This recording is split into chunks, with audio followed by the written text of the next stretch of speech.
Your Denver Broncos get some phenomenal news before facing the Washington Commanders in Washington on Sunday Night Football, a game the NFL did not flex out of because everybody wants to see Bo Nix, but don't take my word for it because in this video, we go behind enemy lines and talk to Rio Robinson, one of the biggest Washington Commanders creators on YouTube, about what advantages the Broncos have on offense, on defense, his score prediction, which will blow you away because he's even more optimistic about these Denver Broncos than I am. Without further ado, let's let it breathe.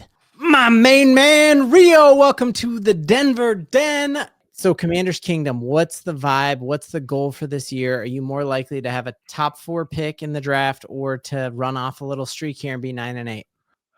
It's very interesting. See, I would be a lot more liable to pick us running off some wins if Jaden was on the football field right now. He's returning to practice this week because he somehow escaped ligament fracture bone damage from when his arm got messed up. But I saw him handing out turkeys at the stadium today. Wasn't doing anything with his left side of his body. He will not be playing this week versus Denver. I think we're more likely to be picking in the top 4 of the draft because we're not only not playing good football, I've never seen this many injuries in my life. Like the whole team's hurt. Yeah, because I like that McCaffrey kid. Obviously, a Colorado kid is, his dad and mom both live in Colorado and do media there. So I've been following him. He's out the season, right? Yep, he's out everybody's out for the season. We've had so many significant injuries. Both of our edge rushers are out for the season. We just got our free safety back. I think we're getting him back this week. He's been out for the majority of the season. Terry has missed 8 games this season. Jaden has been injured 3 times this season. Eckler's out for the season. McCaffrey's out for the season. We haven't seen Noah Brown in about 7 weeks. It's been bad. Man, all right. So with Mariota, what is the biggest strength of this offense that we need to be worried about? He is really good at running the read option. Like he's one of the best option quarterbacks I've ever seen. Also, he gets to his reads quick. There are some aspects and nuances of the offense. He runs sharper than Jaden because he's taken more reps than Jaden in this league at doing so. Some of the electricity and playmaking, extend the play ability that Jaden has, you're not going to see that with Marcus, but he's pretty sharp in the offense. But it can't be too sharp because we only managed to put up 13 points versus the Dolphins in a 5-quarter game in Madrid, Spain a couple weeks ago. But, he does his best, man. Shout out to Marcus Mariota. Yeah. Well, those international games are weird, dude. Like Always. The Broncos played the Jets, super weird and really low scoring. So I wouldn't read too much into that. What's been the high point of your offense with him? Like what times when he's been running it were you like, hey, this team could go on a little run? I mean, when we played the Raiders, offense clicked on all cylinders throughout the day. And the first half, when we played the Kansas City Chiefs, we moved the ball at will on Kansas City for a whole half of football, but only managed to muster up 7 points. We're just a weird football team this year. Like the Chiefs ended up blowing us out in that game that we probably should have been up like 24-7 at halftime. We had 2 early picks on Mahomes. We got the ball in plus territory multiple times, and we threw a pick in their territory. We got a failed 4th down in their territory. We're just a weird team, but the offense does kind of move with Marcus Mariota. We just aren't getting ways to do it. But it doesn't help when you're throwing it to Robbie Anderson in 2025, Traylon Burks in 2025, Jacoby Jones, just receivers you've never heard of at this point, and having to rely on 36-year-old Zach Ertz or making Deebo Samuel the number 1 guy when he wasn't brought here to do that. And we don't have a run game. That's the part we lack balance right now because we're getting nothing from our running backs. Yeah. So do you think, had you known, because you traded a running back to San Francisco, right? Would you have done that had you known Eckler was going to go down? I think I was always going to be good with it because we weren't going to be extending Brian Robinson next offseason. And the plan was, with Ja'Cory Krosky-Merritt, you have something we didn't have in the room. We had speed, decisiveness, agility, and stuff. It just hasn't panned out to be that. And I don't think I'm going to put that all on the offensive line. Ever since he fumbled for the first couple times versus the Chicago Bears, he hasn't had the same confidence. But I think I would do it again, though. I like to live with the decisions the team makes because I don't think Brian Robinson really would have changed much of what we've done this season so far had he been here. Yeah. All right, so then on defense, what have been the high points on defense, and what should Bo Nix and this Broncos offense be ready for? Y'all should be ready to do whatever you'd like on this. Y'all are a weird team too. Y'all play some weird games, and y'all are the kind of team that wakes up in the fourth quarter of games. But we can't stop the run. We can't stop the pass. We recently demoted our defensive coordinator from calling plays. Dan Quinn, the head coach, is now taking responsibility of play calling, and it improved. There were a couple different wrinkles to it versus the Miami Dolphins, but it was a lot of the same, to be honest. If you guys can run the football, you don't even need to overpass it on us. But we're down both of our starting outside corners. We just benched one safety, and the starting free safety may play for the first time in 6 weeks. Our linebackers are old, but we're slowly working in our 5th round pick from last year, Jordan McGee. It's kind of pick your poison. We're not very good at many things on defense, and we're working in a lot of newer, younger bodies. But under Dan Quinn, I think they're a little bit more aggressive. I saw a cornerback blitz for the first time all season in Spain. I was like, whoa, I didn't know you could blitz the cornerback. I forgot you could do that in this game that I love.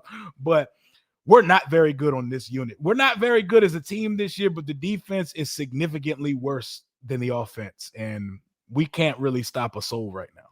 Who's that linebacker you have who always has like the sick eye paint? Who's just Luvu, Frankie Luvu. He's a monster though, right?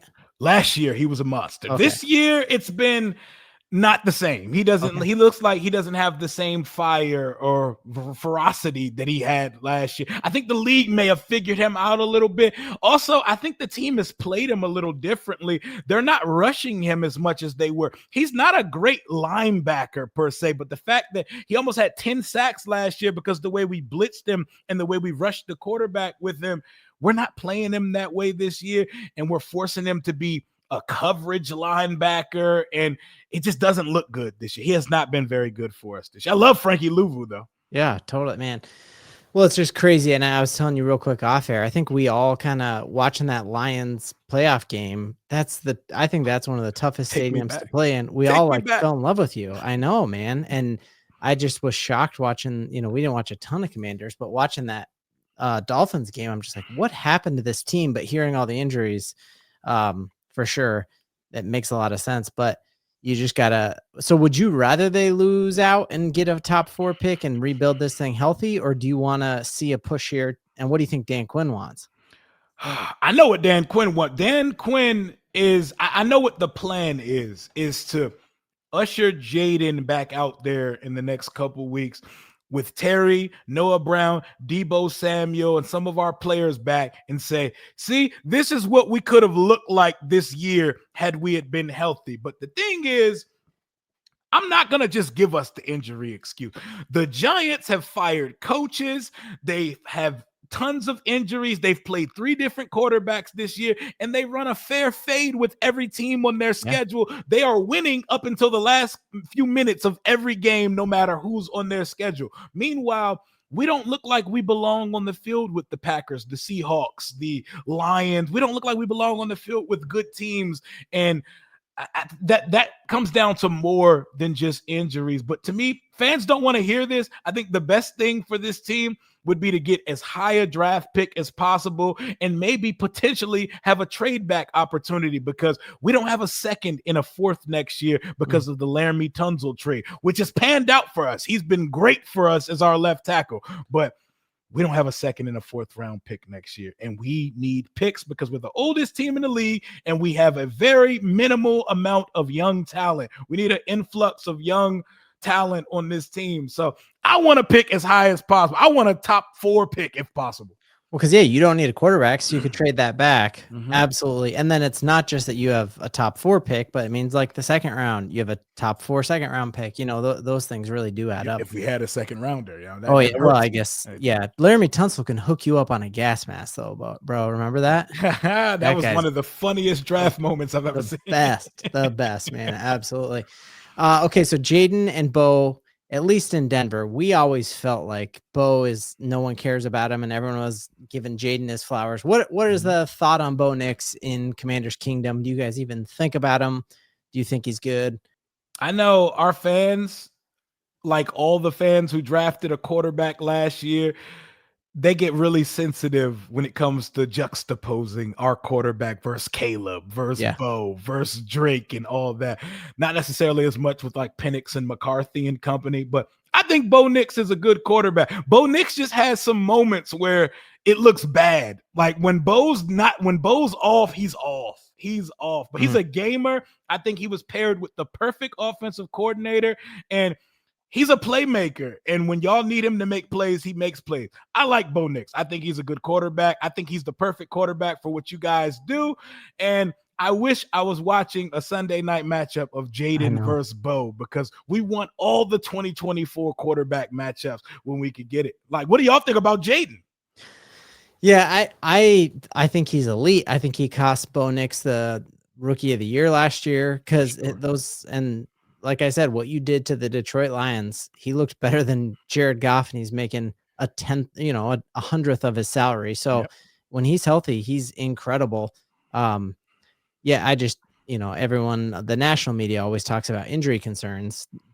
Are you at all worried about his future health, or do you think these are kind of one-offs? I think I chalk a lot of that up to this is just a cursed season for not only us, but around the league. I'm not sure I've seen this many relevant players significantly hurt in one season as I saw. I remember I had the notion that we should shut Jaden down, and a lot of fans weren't trying to hear that because I was like, we're going to be 3-9 after the Broncos game, and what really are we going to? He's already been hurt 3 times this year. Half the team is depleted. Why put Jaden back on the field? Listening to Joe Burrow speak at the podium today after Bengals practice, I was like, okay, I get it. He was like, I am a football player. I am paid to play football. When I am healthy and I've been cleared by doctors and I feel good, I'm going to play. There's nothing more to the conversation. I was like, oh, okay, you got it. I get it. I totally get it now. If the player's healthy, you play the player. I get it. But I'm trying to put our quarterback in bubble wrap, and I'm trying to baby him, man. That's our prize. He's all we got for real, man. Totally. And you're talking about a team that's on pace to break the all-time NFL sack record. So this isn't the week to put him out there. Right. But technically, if you all won out, could you still make the playoffs or no? Okay. The NFC is loaded. I think there may be 10-win teams that missed the playoffs in the NFC because I think the NFC is that good. We have 8 losses already. So 9-8, I don't think that gets it done in the NFC. I think it might over in the AFC, but not over here this year. Yeah. I think 9-8 might win that Ravens, Steelers, Bengals. Like the Bengals still could make it, but yeah, for sure.